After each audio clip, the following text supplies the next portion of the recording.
Hi hello friends, welcome back my channel. ಇವತ್ತು ನೀವೆಲ್ಲ ದಟ್ಟವಾಗಿ ಹಾಗೂ ಉದ್ದವಾಗಿ ಕೂದಲು ಹೇಗೆ ಮಾಡ್ಕೊಳ್ಬೇಕು, ನಮ್ಮದು ಕೂದಲು ಉದುರ್ತಾ ಇರೋ ಸಮಸ್ಯೆನೇ ಕಡಿಮೆ ಆಗ್ತಾ ಇಲ್ಲ ಅಂದರೆ ಇವತ್ತು ನಾನು ಹೇಳುವ ಈ ಒಂದು ಎಣ್ಣೆನ ಅಪ್ಲೈ ಮಾಡಿದರೆ ಸಾಕು. ವಾರದಲ್ಲಿ 2-3 ಸಾರಿ ಆದರೂ ಹೀಗೆ ನೀವು ಬರೀ ಕೊಬ್ಬರಿ ಎಣ್ಣೆನ ಹಚ್ಚೋ ಬದಲು ಆ ಒಂದು ಎಣ್ಣೆನ ಹೀಗೆ ನೀವು ರೆಡಿ ಮಾಡಿಕೊಂಡು ಹಚ್ಚಿದ್ರೆ ಸಾಕು ಬುಡದಿಂದ.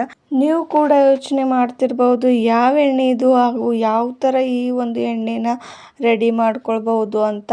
ಹೀಗೆ ನೀವು ಬುಡದಿಂದ ಎಣ್ಣೆನ ಹಚ್ತಾ ಬಂದರೆ ಸಾಕು, ತುಂಬಾ ಉದ್ದವಾಗಿ ಹಾಗೂ ಕೂದಲು ಎಷ್ಟೇ ಉದುರ್ತಾ ಇದ್ರೂ ಕೂಡ ದಟ್ಟವಾಗಿ ಬೆಳೆಯಲು ಆರಂಭವಾಗುತ್ತೆ. ಹಾಗೂ ಎಲ್ಲರದ್ದು ಅಲ್ಲ, ಸ್ವಲ್ಪ ಜನರದ್ದು ಮಾತ್ರ ಅರ್ಧವಾಗಿ ಕೂದಲು ಕಟ್ಟಾಗೋದು ಹಾಗೂ ಡ್ಯಾಂಡ್ರಫ್ ಕೂಡ ಆಗೋದು ಕೂಡ ಕಡಿಮೆ ಆಗುತ್ತೆ ಈ ಒಂದು ಎಣ್ಣೆಯಿಂದ. ಹೀಗೆ ಈ ಎಣ್ಣೆನ ಹಚ್ಚಿ ಮಸಾಜ್ ಮಾಡಿದ್ರೆ ನಮ್ಮಲ್ಲಿರುವ ಎಷ್ಟೇ ಟೆನ್ಷನ್ ಇದ್ದರೂ ಕೂಡ ಕಡಿಮೆ ಆಗುತ್ತೆ ಹಾಗೂ ನಮ್ಮ ತಲೆನೋವು ಕೂಡ ಕಡಿಮೆ ಆಗಲು ಆರಂಭವಾಗುತ್ತೆ. ಎಷ್ಟೇ ಸ್ಟ್ರೆಸ್ ತಗೊಂಡ್ರೂ ಕೂಡ ಈ ಒಂದು ಎಣ್ಣೆಯಿಂದ ಕಡಿಮೆ ಆಗುತ್ತೆ. ಕೂದಲು ನಾವು ಹೀಗೆ ಬುಡದಿಂದ ಚೆನ್ನಾಗಿ ಬಿಚ್ಚಿ ಹಚ್ಚಿದ್ರೆ ನಮ್ಮ ಕೂದಲು ಚೆನ್ನಾಗಿ ಬೆಳೆಯುತ್ತೆ. ಹಾಗಾದರೆ ಬನ್ನಿ ಈ ಒಂದು ಹೋಮ್ ರೆಮಿಡಿನ ಹೇಗೆ ಮಾಡೋದು ಅಂತ ನಾನಿವತ್ತು ವೀಳ್ಯದೆಲೆಯಿಂದ ಈ ಒಂದು ಎಣ್ಣೆನ ರೆಡಿ ಮಾಡ್ಕೋತಾ ಇದ್ದೇನೆ. ವೀಳ್ಯದೆಲೆಯಿಂದ ಕೂಡ ನಮ್ಮ ಕೂದಲು ಉದ್ದವಾಗಿ ಹಾಗೂ ಚೆನ್ನಾಗಿ ಬೆಳೆಯೋದಕ್ಕೂ ಕೂಡ ಆರಂಭವಾಗುತ್ತೆ. ವೀಳ್ಯದೆಲೆ ಅಂತೂ ಎಲ್ಲರ ಮನೆಯಲ್ಲಿ ಈಸಿಯಾಗಿ ಸಿಗುತ್ತೆ. ಅದು ಕೂಡ ಎಲ್ಲಿ ಅಂಗಡಿಯಲ್ಲಿ ಬೇಕಾದರೂ ಸಿಗುತ್ತೆ ಹಾಗೂ ಎಲ್ಲರ ಮನೆಯಲ್ಲಿ ಅಜ್ಜಿಯಂದ್ರಂತೂ ವೀಳ್ಯದೆಲೆ ತಿಂತಾನೆ ಇರ್ತಾರೆ. ಅಲ್ಲಿ ಕೂಡ ಚೆನ್ನಾಗಿ ಸಿಗುತ್ತೆ ಈಸಿಯಾಗಿ. ಈ ವೀಳ್ಯದೆಲೆನ ಹೀಗೆ ನಾನು ಕಟ್ ಮಾಡ್ಕೋತಾ ಇದ್ದೇನೆ. ನೀವು ಕೂಡ ಹೀಗೆ 2-3 ವೀಳ್ಯದೆಲೆ ತೊಗೊಂಡ್ರೆ ಸಾಕು. ನಾನು ಒಬ್ರಿಗೆ ಹಚ್ಚೋಕೆ ಮಾತ್ರ ತೊಗೋತಾ ಇದ್ದೇನೆ. ನೀವು ಎಷ್ಟು ಕ್ವಾಂಟಿಟಿಯಲ್ಲಿ ಬೇಕೋ ಅಷ್ಟು ತೊಗೊಳ್ಳಿ. ಫ್ರೆಶ್ ಆಗಿರೋ ವೀಳ್ಯದೆಲೆನ ನಾನು ಯೂಸ್ ಮಾಡ್ಕೋತಾ ಇದ್ದೇನೆ ಹಾಗೂ ಕರಿಬೇವು ಕೂಡ ನಾನಿಲ್ಲಿ ಆ್ಯಡ್ ಮಾಡ್ಕೋತಾ ಇದ್ದೇನೆ. ಕರಿಬೇವು ಕೂಡ ನಮ್ಮ ಕೂದಲು ಉದ್ದವಾಗಿ ಹಾಗೂ ದಟ್ಟವಾಗಿ ಬೆಳೆಯಲು ಕೂಡ ಇದು ಒಂದು ಕಾರಣವಾಗುತ್ತೆ. ಕರಿಬೇವು ಕೂಡ ಅದರಲ್ಲಿ ನಾನು ಆ್ಯಡ್ ಮಾಡ್ಕೋತಾ ಇದ್ದೇನೆ. ಕರಿಬೇವು ಕೂಡ ನಾನು ಫ್ರೆಶ್ ಆಗಿರೋದು ಅಂಥದ್ದೇ ತೊಗೊಳ್ತಾ ಇದ್ದೇನೆ ಹಾಗೂ ಸ್ವಲ್ಪ ಪ್ರಮಾಣದಲ್ಲಿ ನಾನಿಲ್ಲಿ ಮೆಂತ್ಯ ಕಾಳನ್ನ ಯೂಸ್ ಮಾಡ್ಕೋತಾ ಇದ್ದೇನೆ. ಮೆಂತ್ಯ ಕೂಡ ಎಲ್ಲರ ಮನೆಯಲ್ಲಿ ಇದ್ದೇ ಇರುತ್ತೆ. ಆದ ಕಾರಣ ಮೆಂತ್ಯೆಯಿಂದ ಕೂಡ ನಮ್ಮ ಕೂದಲು ಎಷ್ಟೇ ವೈಟ್ ಹೇರ್ಸ್ ಇದ್ದರೂ ಹಾಗೂ ಎಷ್ಟೇ ಉದುರ್ತಾ ಇದ್ದರೂ ಕೂಡ ಮೆಂತ್ಯೆಯಿಂದ ಕೂಡ ಬೆಳೆಯಲು ಆರಂಭವಾಗುತ್ತೆ. ಅಷ್ಟೊಂದು ಚೆನ್ನಾಗಿ ಪರಿಣಾಮ ಬೀರುತ್ತೆ ಈ ಮೆಂತ್ಯ. ಹಾಗೂ ಈ 3 ಇಂಗ್ರೀಡಿಯೆಂಟ್ಸ್ನಿಂದ ನಾವು ಹೇಗೆ ಎಣ್ಣೆನ ರೆಡಿ ಮಾಡ್ಕೊಳ್ಬಹುದು ಅಂತ ಇವತ್ತು ನಾನು ತೋರಿಸ್ತಾ ಇದ್ದೇನೆ. ಹಾಗೂ ನಾನಿಲ್ಲೊಂದು ಕುಟ್ಟೋ ಕಲ್ಲನ್ನ ಯೂಸ್ ಮಾಡ್ಕೋತಾ ಇದ್ದೇನೆ. ನೀವು ಬೇಕಾದರೆ ಮಿಕ್ಸಿ ಜಾರ್ನಲ್ಲೂ ಕೂಡ ಇದು ಒಂದು ಪೇಸ್ಟನ್ನು ಮಾಡ್ಕೊಳ್ಬಹುದು. ನಾನು ನಿಮಗೆ ಕುಟ್ಟೋ ಕಲ್ಲಿನಿಂದ ನ್ಯಾಚುರಲ್ ಆಗಿ ಕುಟ್ಟಿ ತೋರಿಸ್ತಾ ಇದ್ದೇನೆ. ಈ 3 ಇಂಗ್ರೀಡಿಯೆಂಟ್ಸ್ನ ಹೀಗೆ ಕುಟ್ಟೋ ಕಲ್ಲನ್ನ ತಗೊಂಡು ಸ್ವಲ್ಪ ಹೊತ್ತು ಹೀಗೆ ಜಜ್ತಾ ಇರಿ, ಯಾಕಂದರೆ ಇದು ಪುಡಿ ಆಗುತ್ತೆ. ಸ್ವಲ್ಪ ಪ್ರಮಾಣದಲ್ಲಿ ಎಣ್ಣೆಯಲ್ಲಿ ಹಾಕಿ ಕುದಿಸೋದಕ್ಕೆ ನಮಗೆ ಈಸಿಯಾಗಿ ಹಾಗೂ ತುಂಬಾ ಚೆನ್ನಾಗಿ ಬರುತ್ತೆ. ಮೆಂತ್ಯ ಕಾಳು ಕೂಡ ಸ್ವಲ್ಪ ಪುಡಿ ಆಗುತ್ತೆ, ಪೂರ್ತಿಯಾಗಿ ಆಗೋದಿಲ್ಲ.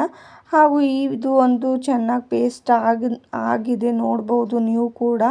ಆದರೂ ಕೂಡ ನಾನು ಇನ್ನೂ ಸ್ವಲ್ಪ ಚೆನ್ನಾಗಿ ಕುಟ್ಕೋತಾ ಇದ್ದೇನೆ. ಕುಟ್ಕೊಂಡು ಆ ನಂತರ ಆಮೇಲೆ ಏನು ಮಾಡಬೇಕು ಅಂತ ಹೇಳ್ಕೊಡ್ತೇನೆ.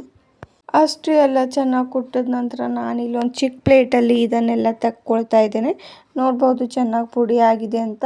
ಕರಿಬೇವು ಹಾಗೂ ವೀಳ್ಯದೆಲೆ ಕೂಡ ಚೆನ್ನಾಗಿ ಪುಡಿ ಆಗಿರೋದು ನಾವು ನೋಡ್ಬೋದು. ಆದರೆ ಮೆಂತ್ಯ ಸ್ವಲ್ಪ ಪ್ರಮಾಣದಲ್ಲೇ ಆಗುತ್ತೆ, ಸ್ವಲ್ಪ ಪೂರ್ತಿಯಾಗಿ ಕಡಿಮೆ ಇದು ಪುಡಿ ಆಗೋದಿಲ್ಲ. ಆದ ಕಾರಣ ಹಾಗೆ ಅದು ಕಾಳೆ ಕಾಣಿಸುತ್ತೆ. ನಾನಿಲ್ಲಿ ಒಂದು ಚಿಕ್ಕ ಕಡಾಯಿನ ಯೂಸ್ ಮಾಡ್ಕೋತಾ ಇದ್ದೇನೆ. ಗ್ಯಾಸ್ನ ನೀವು ಲೋ ಫ್ಲೇಮಲ್ಲೇ ಇಟ್ಕೊಂಡು ಈ ಒಂದು ಎಣ್ಣೆನ ಚೆನ್ನಾಗಿ ಕಾಸ್ಕೊಳ್ಬೇಕು. ನೋಡ್ಬೋದು ಚೆನ್ನಾಗಿ. ನಾನಿದರಲ್ಲಿ ಕೊಬ್ಬರಿ ಎಣ್ಣೆ ಅಂದರೆ ಪ್ಯಾರಾಶೂಟ್ ಎಣ್ಣೆನ ಯೂಸ್ ಮಾಡ್ಕೋತಾ ಇದ್ದೇನೆ.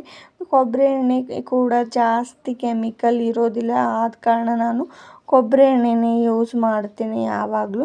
ನೀವು ಕೂಡ ಅದೇ ಯೂಸ್ ಮಾಡಿ ಅಂತ ನಿಮಗೆ ಕೂಡ ಸಜೆಸ್ಟ್ ಮಾಡುತ್ತೇನೆ.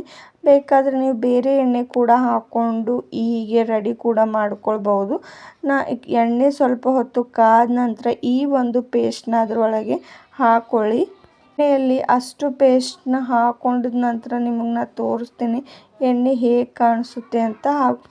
ಇಷ್ಟೊತ್ತು ಕುಟ್ಟಿರುವಂಥ ಈ ಒಂದು ವೀಳ್ಯದೆಲೆ ಪೇಸ್ಟ್ನ ಈ ಎಣ್ಣೆ ಒಳಗೆ ಹಾಕ್ಕೊಂಡು ಸ್ವಲ್ಪ ಹೊತ್ತು ಎಣ್ಣೆನ ಕುದಿಸ್ಕೊಳ್ಳಿ.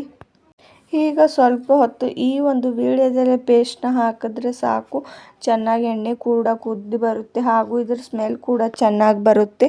ಹಾಗೂ ಈ ಒಂದು ಮೆಂತೆಯಿಂದ ಕೂಡ ನಮ್ಮ ಕೂದಲು ದಟ್ಟವಾಗಿ ಬೆಳೆಯಲು ಕೂಡ ತುಂಬಾ ವೇಗವಾಗಿ ಆರಂಭವಾಗುತ್ತೆ. ಆದ ಕಾರಣ ನಾನು ಮೆಂತೆ ಕೂಡ ಯೂಸ್ ಮಾಡ್ಕೊಂಡಿದ್ದೇನೆ.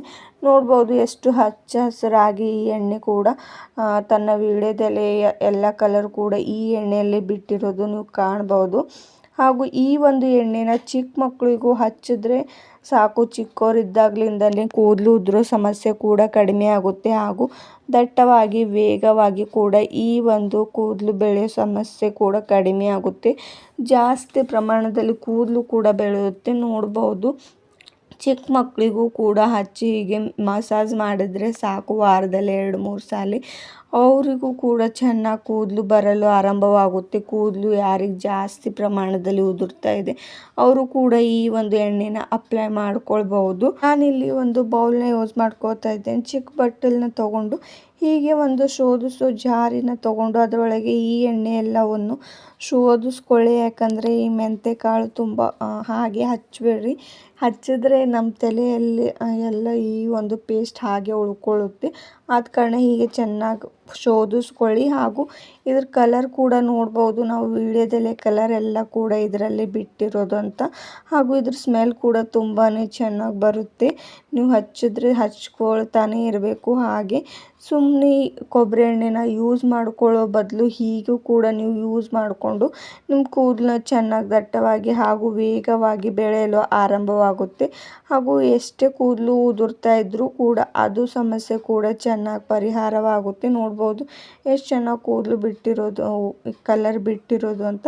ನಾನು ಮೊದಲೇ ಈ ಎಣ್ಣೆನ ಅಪ್ಲೈ ಕೂಡ ಮಾಡಿ ತೋರಿಸಿದ್ದೇನೆ. ನೀವು ಕೂಡ ಹೀಗೆ ಅಪ್ಲೈ ಮಾಡ್ಕೊಳ್ಳಿ. ಹಾಗೂ ನಿಮಗೂ ಕೂಡ ಈ ಒಂದು ಹೋಮ್ ರೆಮಿಡಿನ ಇಷ್ಟವಾದರೆ ಲೈಕ್ ಮಾಡಿ, ಸಬ್ಸ್ಕ್ರೈಬ್ ಮಾಡಿ. Thank you.